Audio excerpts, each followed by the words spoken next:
कैसे हो आप सभी लोग। ये आप जो साइंस की बुक देख पा रहे हैं, इसमें मैंने आपको बहुत पहले फर्स्ट चैप्टर पूरी अच्छे से एक्सप्लेन कर दिया था और आज हम लोग इस फर्स्ट चैप्टर के एक्सरसाइजेस करने वाले हैं। तो चलिए शुरू करते हैं।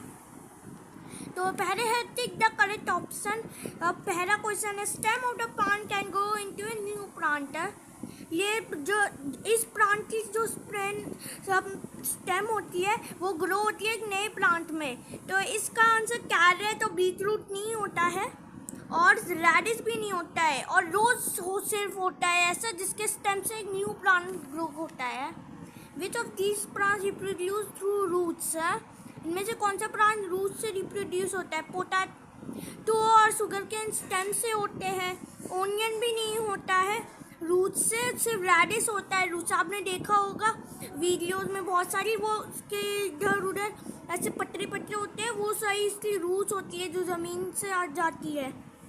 Tiny plants along the leaf margins of this plant can grow into new plants. जो ये प्लांट है इससे कुछ छोटे छोटे प्लांट निकलते हैं जिससे जो वो एक नए प्लांट में कन्वर्ट हो जाते हैं। बीटरूट नहीं होता है इसमें, टर्निप भी नहीं होता है और गिंगर भी नहीं होता है, बेगोनिया होता है। आपको मैंने पढ़ा दिया था। अगर आपको और अच्छे से समझना है तो आप जा सकते देखने। This is the first stage of growing crops. Crops को ग्रो करने की फर्स्ट स्टेज क्या होती है, प्लगिंग है। Right true for true, T for true और एफ फॉर फॉल्स। रूट्स और turnip can grow into new plants. Turnip की रूट्स क्या नए प्लांट में ग्रो हो सकती है। इसका आंसर है ट्रू। कॉटिलेडन है two parts, leaf and stem.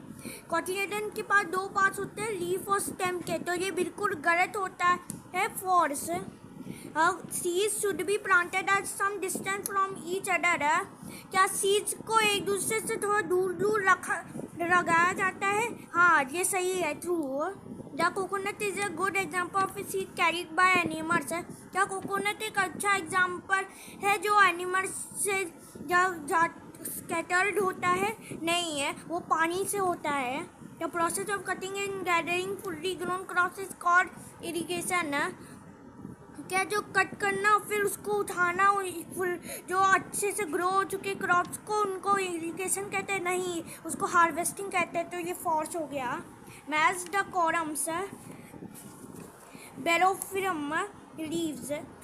बेरोफिरम leaves have tiny branches along their edges. Bryophyllum leaves के टाइनी ब्रांचेस होते हैं जैसे हमने अभी पढ़ा था बेगोनिया के। सीड जर्मिनेट होता है to grow into new plant. Seed germinate होता है एक नए, मतलब इसका मतलब होता है एक ग्रो होता है न्यू प्लांट में सीड डिस्पर्सर। सीड डिस्पर्स मतलब होता है preventing of overcrowding of seed near the parent plant. जो पेरेंट प्लांट के पास बहुत सी सीड्स होती है तो उनको स्कैटर करते हैं तो उसको सीड डिस्पर्सर कहते हैं।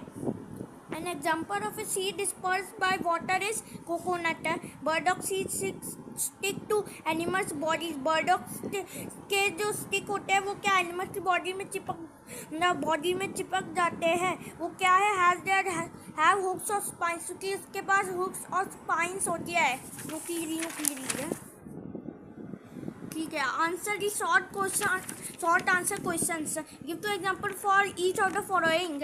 Seed dispersed by wind, coconut और dandelion. Seed dispersed by water, coconut lotus. Seed dispersed by animals, burdock cocklebur. Seed dispersed by explosion, pea balsam. Differentiate between, इनमें आपको बताना है कि इसमें क्या डिफ्रेंशिएट है और ये हमारा लास्ट एक्सरसाइज है। तो मैं आपको दिखाता हूँ ये कैसे होते हैं। तो दोस्तों आप देख सकते हो ये है reproduction and germination. Reproduction and germination में क्या डिफरेंस होते हैं। The process by which a living thing और an organism produce more of its kind is called reproduction. ये ऐसी प्रोसेस होती है जिसमें कोई लिविंग थिंग या कोई ऑर्गेनिज्म होता है वो प्रोड्यूस होता है एक जैसी बहुत सारे, उसको कहते हैं reproduction. While the germination is the process by which seeds grow into new baby plant. ये जर्मिनेशन ऐसी प्रोसेस होती है जो सीड्स ग्रो होते हैं बेबी प्लांट में। Radicle and plumule. The radicle is the embryonic root that grows downward to form roots. ये एक एम्ब्रियोनिक रूट होती है जो नीचे जा ग्रो होती है रूट्स को फैलाने के लिए। While the plumule is the embryonic shoot that grows upward to form the stem and leaves। और प्लूमर एक एम्ब्रियोनिक शूट होता है जो ऊपर ग्रो होता है बनाने स्टेम्स और लीव्स बनाने के लिए। और monocot and dicot. the seeds that contain only one cotyledon are called monocot seeds।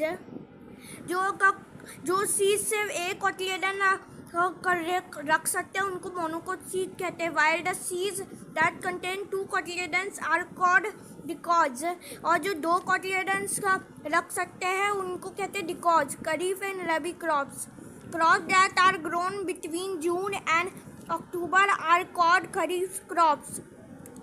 ऐसे क्रॉप जो ग्रोन होते हैं जून से अक्टूबर के बीच में उनको कहते हैं kharif crops. Example rice, cotton and maize. इसके एग्जांपल राइस है, कॉटन है और मेज है।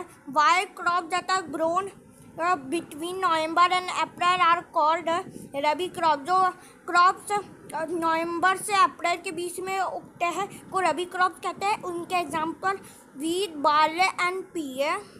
उनके एग्जांपल है वीट, बार्ले एंड पी। तो ये चैप्टर हो चुका है ख़त्म। आपको कैसी लगी ये वीडियो कमेंट में बताना। और मैंने ये जो आपको इतना सब कुछ समझा दिया है इस चैप्टर का, कमेंट में बताना आपको कैसा लगा। और हम लोग इस चैनल पे बहुत सारी अलग अलग सब्जेक्ट्स के आने वाले, तो आप जाके देखना, बहुत मज़ा आने वाला है। मिलते हैं वीडियो में, बाय बाय।